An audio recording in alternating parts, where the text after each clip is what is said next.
Hi dears, welcome back to Mukunda creation. நம்ம இன்றைக்கி பார்க்க போகிற ரெசிபி என்னென்னு பார்த்தீங்கன்னா, இதை பிடிக்காதவங்க யாருமே இருக்க மாட்டாங்க. அந்த அளவுக்கு சுவையூட்டக்கூடிய ரொம்பவே டேஸ்டியான நாக்குக்கு தித்திப்பான ஸ்வீட் ரெசிபி லட்டு ரெசிபி தான் நம்ம இன்றைக்கி பார்க்க போகிறோம். ரொம்பவே சுலபமான முறையில் நான் இன்றைக்கி செஞ்சு காமிச்சிருக்கேன். உங்களால் ஈஸியான முறையில் செஞ்சு அசத்தி காட்ட முடியுங்க. கண்டிப்பாக இந்த ரெசிபியை ஃபர்ஸ்ட் லாஸ்ட் வரைக்கும் பாருங்கள். அப்போ தான் உங்களுக்கு கிளியராக புரியும். இன்னும் சொல்ல போனால் இந்த லட்டு ரெசிபி தீபாவளியுடைய ஸ்பெஷல் ஸ்வீட். இந்த ரெசிபியை சில பேர் வீட்டில் செய்வாங்க தீபாவளி அன்னைக்கு. பட் தெரியாதவங்க கடையில் வாங்குவாங்க. பட் கடையில் வாங்குறதை விட நம்ம வீட்டில் செய்கிறதே என்கிட்ட நான் பெட்டர்னு சொல்லுவேன். லட்டு செய்யும்போது நிறைய பேர் சொல்கிற விஷயம் என்னென்னா, பூந்தி சரியாக வரமாட்டுக்குன்னு சொல்கிறாங்க. ஒன்றுமே இல்லைங்க, நம்ம மாவை கரெக்டான பக்குவத்தில் கரைச்சி எடுத்து பூந்தி செஞ்சோன்னா கரெக்டாக சூப்பராக பக்காவாக வரும். லட்டும் செம அழகாக அமோகமாக வரும். வாங்க இப்போ இந்த லட்டு ரெசிபி எப்படி செய்யுதுன்னு பார்த்துடலாம். நீங்கள் நம்ம சேனலில் ஃபஸ்ட் டைம் பார்க்குறவங்களா இருந்தீங்கன்னா சப்ஸ்கிரைப் பண்ணிவிடுங்க. ரைட் சைடில் உள்ள பெல் ஐக்கனை கிளிக் பண்ணிவிட்டு ஆல் ஆப்ஷன் செலக்ட் பண்ணிட்டீங்கன்னா நான் ஃபர்தராக வீடியோஸ் அப்லோட் பண்ணும்போது உங்களுக்கு இமீடியட் நோட்டிஃபை ஆகும். இந்த ரெசிபி உங்களுக்கு பிடித்திருந்தால் லைக் பண்ணுங்கள், ஷேர் பண்ணுங்கள், கமெண்ட் பண்ணுங்கள். லட்டு ரெசிபி செய்கிறதுக்கு ஒரு பாத்திரம் எடுத்துக்கலாம். அதில் 2 கப் அளவு கடலை மாவு நல்லாவே சலிச்சு சேர்த்துக்கிட்டேன். 2 கப் கடலை மாவோட அளவு என்னென்னு பார்த்தீங்கன்னா டோட்டலாக 350 கிராம் இருக்கும். இது கூட 2 பிஞ்ச் அளவுக்கு சோடா உப்பு சேர்த்துக்கலாம். லட்டுக்கு கலர் கொடுக்கறதுக்காக ஃபுட் கலர் ஏதாவது ஒரு கலர் சேர்த்துக்கோங்க. பட் நான் இங்கே கலர் பொடி எதுவும் சேர்த்துக்கல. வீட்டில் இருக்கிற மஞ்சத்தூள் ஒரு 2 பிஞ்ச் அளவுக்கு எடுத்திருக்கேன். மஞ்சத்தூள் சேர்க்கறதுனால அதோடைய மஞ்சள் ஸ்மெல் அடிக்கும்னு நினைக்காதீங்க, கண்டிப்பாக அடிக்காது. உங்களுக்கு லட்டு நல்லா டார்க் எல்லோ கலரில் எடுத்து கொடுக்கும். அதனால தான் நீங்கள் வேணால் நீங்கள் எல்லோ கலர் பொடி சேர்த்துக்கலாம். நெக்ஸ்ட் இது நல்லா மிக்ஸ் பண்ணி விட்டுடலாம். இந்த மாவில் கொஞ்சம் கொஞ்சமாக தண்ணி சேர்த்து நம்ம கரெக்டான பதத்துக்கு மாவை கரைச்சி எடுத்துக்க போகிறோம். அதாவது தோசை மாவு பதத்தை விட கொஞ்சம் லிக்விடாக, தோசை மாவு பதத்துக்கு இல்லாமல் அதை விட கொஞ்சம் தண்ணியாக இருந்தால் போதும். நமக்கு இதோடைய பக்குவம் கரெக்டாக வரும். தண்ணி மட்டும் பார்த்து கொஞ்சம் கொஞ்சமாக நம்ம சேர்த்து இந்த மாதிரி மிக்ஸ் பண்ணி விடணும். ரொம்பவே கட்டியாக அளவுக்கு நம்ம கரைச்சிக்க கூடாது. பூந்தி சரியாக கீழே விழாது. இப்போ பார்த்தீங்கன்னா பாருங்கள், இன்னும் கொஞ்சம் தண்ணி சேர்த்துக்கணும். இப்போ உங்களுக்கு எக்ஸாம்பிளுக்கு நான் தூக்கி போடும்போது அப்படி பிட்டு பிட்டாக கொஞ்சம் கொஞ்சமாக விழுது பாருங்கள். இது கரெக்டான கன்சிஸ்டன்சி கிடையாது. இன்னும் கொஞ்சம் தண்ணி சேர்த்து தோசை மாவு பதத்தை விட கொஞ்சம் தண்ணியாக இருக்கணும்.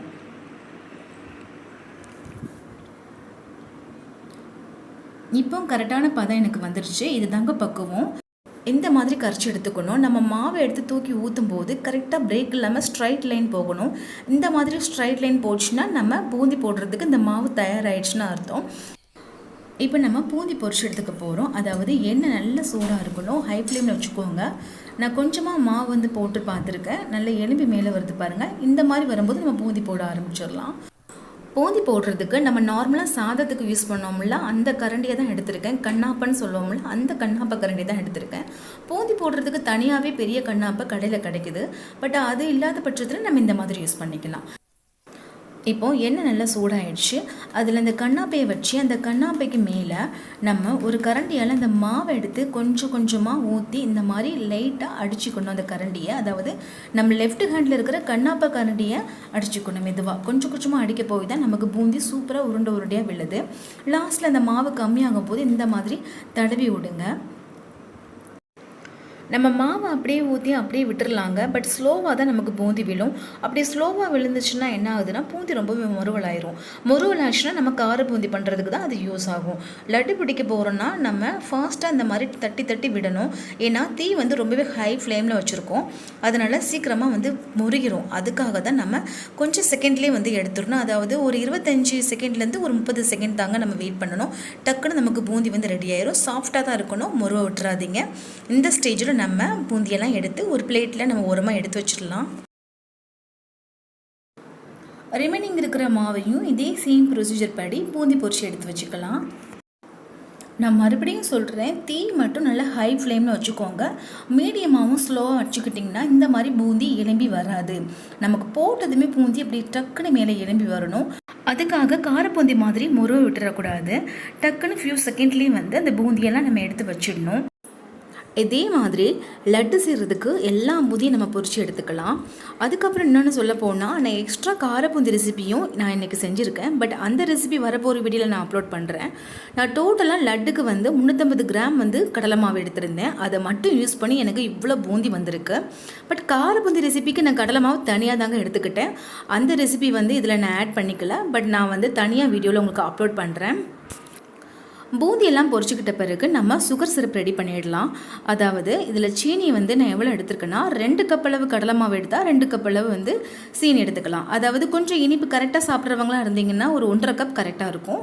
கொஞ்சம் அதிகமாக சாப்பிட்றவங்களாம் இருந்தீங்கன்னா நீங்கள் 2 கப் யூஸ் பண்ணுங்கள், தாராளமாக இருக்கும். இப்போ இதில் நான் 1/2 கப் அளவுக்கு தண்ணி சேர்த்துட்டு நல்லா கொதிக்க விடுறேன். அதாவது 2 கப் அளவு சீனி எடுத்திருக்கேன், 2 கப் அளவு கடலை மாவுனா 2 கப் அளவு சுகர் எடுத்துக்கணும். அந்த 2 கப் அளவு சுகருக்கு 1/2 கப் அளவுக்கு தண்ணி குறைவாகவும் ஊற்றிக்கலாம், அப்படியும் சேர்த்துக்கலாம். கடைசியாக நமக்கு பாகுப்பதம் தான் முக்கியம். பாருங்கள், இந்த மாதிரி நமக்கு ஒரு கம்பி பதம் கூட தாண்டக்கூடாது. அதாவது சிறு கம்பி பதம், ஒரு கம்பி பதத்துக்கு முந்தின ஸ்டேஜ் இந்த மாதிரி இருந்தால் போதும். நெக்ஸ்ட் இதில் ஏலக்காய் வந்து தட்டி சேர்த்துக்கிறேன். ஒரு 5 ஏலக்காய் எடுத்துருக்கேன். அதில் இந்த மாதிரி தட்டி சேர்த்துட்டு நம்ம ஸ்டவ் ஆஃப் பண்ணிவிட்டு இந்த மாதிரி நல்லா மிக்ஸ் பண்ணி விட்டுடலாம். இப்போ நம்ம பாகு ரெடி பண்ணியாச்சு. இப்போ பூந்தி என்ன செய்ய போகிறோம்னா, அதில் பாதி பூந்தியை அப்படியே வந்து பாகில் நம்ம சேர்த்துடலாம். ரிமைனிங் பாதி பூந்தியை வந்து மிக்சி ஜாரில் சேர்த்து கொஞ்சம் பரபரன்னு அரைச்சி எடுத்துக்க போகிறோம். ரொம்பவே மையாக இல்லாமல் கொஞ்சம் கொரன்னு இந்த மாதிரி நம்ம அரைச்சி எடுத்துக்கலாம். பாருங்கள், இப்படி தான் இருக்கணும், ரொம்ப மையாக அரைச்சிடக்கூடாது. இந்த மாதிரி அரைச்சிக்கிட்ட பிறகு நம்ம பாகில் சேர்த்து நல்ல கரண்டியால் மிக்ஸ் பண்ணி விட்டுடலாம் லட்டுக்கு. ஆல்ரெடி பாதி பூந்தி நான் இதில் சேர்த்துட்டேன். இப்போ நான் வந்து ரிமைனிங் பாதி பூந்தியை நான் அரைச்சிக்கிருக்கோம்ல மிக்சியில், அதாவது பரப்பரன்னு அந்த மாதிரி கோஷம் அரைச்சி இதில் சேர்த்துக்கணும். இந்த மாதிரி எல்லா பூந்தியும் நம்ம மிக்சியில் அரைச்சி எடுத்துக்க போகிறோம். அதாவது எல்லா பூந்தியும்னா டோட்டலாக நம்ம பொரிச்ச பூந்தியை ஃபுல்லாக யூஸ் பண்ணக்கூடாது. ஹாஃப் பூந்தியை வந்து அப்படியே எடுத்து நம்ம அந்த பாகுக்குள்ளே சேர்த்துடலாம். ரிமைனிங் ஹாஃப் பூந்தியை மட்டும் பரபரன்னு மிக்சி ஜாரில் அரைச்சி சேர்த்துக்கிட்டோம். இந்த மாதிரி நல்ல கரண்டியால் மிக்ஸ் பண்ணும்போது அந்த பாகும் அந்த பூந்தியும் நல்ல ஒன்றோட ஒன்றா மெர்ஜ் ஆகி நல்லா சேர்ந்து நமக்கு சூப்பராக லட்டு பிடிக்க வருங்க. அதனால தான் இந்த மாதிரி சொல்கிறேன். நெய் கொஞ்சமாக சேர்த்து அதை காய விட்ட பிறகு நான் முந்திரியும் திராட்சையும் இந்த மாதிரி பொரிச்சு எடுத்து தனியாக ஒரு பிளேட்டில் வச்சுருக்கேன். இதில் நான் ஃபஸ்ட்டு திராட்சையை மட்டும் சேர்த்து அந்த பூந்தியில் வந்து நல்லா மிக்ஸ் பண்ணி விட போகிறேன். திராட்சையெல்லாம் சேர்த்துக்கிட்ட பிறகு ஸ்லோவாக இந்த மாதிரி மிக்ஸ் பண்ணி விட்டுடலாம். திராட்சை கூடவே முந்திரியும் சேர்த்து ஏன்னா பூந்தியை வந்து மிக்ஸ் பண்ணி விடலைன்னா நம்ம லட்டு பிடிக்கும் போது அந்த முந்திரி வந்து மறைய சான்ஸ் இருக்குது. அதனால தான் நம்ம செப்பரேட்டாக ஒரு லட்டு பிடிக்கும் போது ஒரு முந்திரியை எடுத்து நான் ஷேப் பண்ணிக்கிறேன். அப்புறம் தான் பார்க்கறதுக்கும் நல்லாயிருக்கும், நமக்கு சாப்பிட்றதுக்கும் சூப்பராக இருக்கும். கையில் கொஞ்சமாக நெய் அப்ளை பண்ணிவிட்டு லட்டு பிடிங்க, அப்போ தான் நமக்கு ஒட்டாமல் சூப்பராக லட்டு அழகாக வரும். இன்னும் ஒரு டிப்ஸ் சொல்ல போனால், நீங்கள் பூந்தியையும் பாகையும் சேர்த்து மிக்ஸ் பண்ணும் போது உடனே லட்டு பிடிக்காதீங்க. ஒரு 10லேருந்து 20 நிமிஷம் அப்படியே விட்டுருங்க. அது கொஞ்சம் ட்ரை ஆன பிறகு தான் நமக்கு லட்டு பிடிக்க வரும். அப்படியே செஞ்சோன்னா நமக்கு லட்டு பிசுபாக வரும், உங்களுக்கு கரெக்டான ஷேப்பில் வராது. கொஞ்சம் 10லேருந்து 20 நிமிஷம் விட்ட பிறகு தான் நமக்கு லட்டு கரெக்டான ஷேப்பில் ரவுண்டாக வரும். இப்போ இருக்கிற எல்லா பூந்தியும் வச்சு நம்ம எல்லா லட்டையும் பிடிச்சாச்சு. அவ்வளோதாங்க, லட்டு ரெசிபி டன்.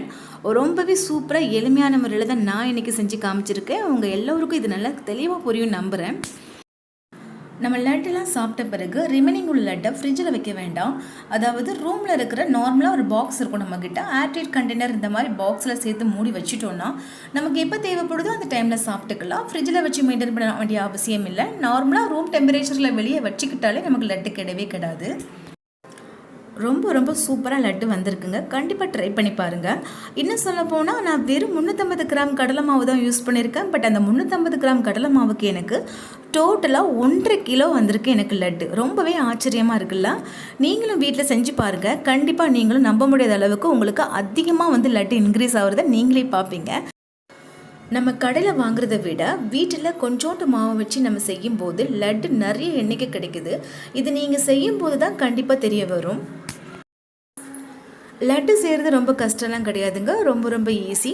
ஏன்னா நான் இப்போ செஞ்சு காமிச்சதுலேயே உங்களுக்கு ரொம்பவே சூப்பராக புரிஞ்சிருக்கும். அதனால் கண்டிப்பாக நீங்கள் எல்லோரும் உங்கள் வீட்டில் ட்ரை பண்ணி பாருங்கள். இந்த சுவையான தித்திப்பான லட்டு ரெசிபி உங்களுக்கு பிடிச்சிருந்துச்சுன்னா நம்ம சேனலுக்கு லைக் பண்ணுங்கள், ஷேர் பண்ணுங்கள். இது சம்மந்தமாக ஏதாவது டவுட் இருந்துச்சுன்னா கமெண்ட் பண்ணுங்கள், கண்டிப்பாக ரிப்ளை பண்ணுறேன். மறக்காமல் நம்ம சேனல் முகுந்தா கிரியேஷனை சப்ஸ்கிரைப் பண்ணிவிடுங்க. தேங்க்யூ.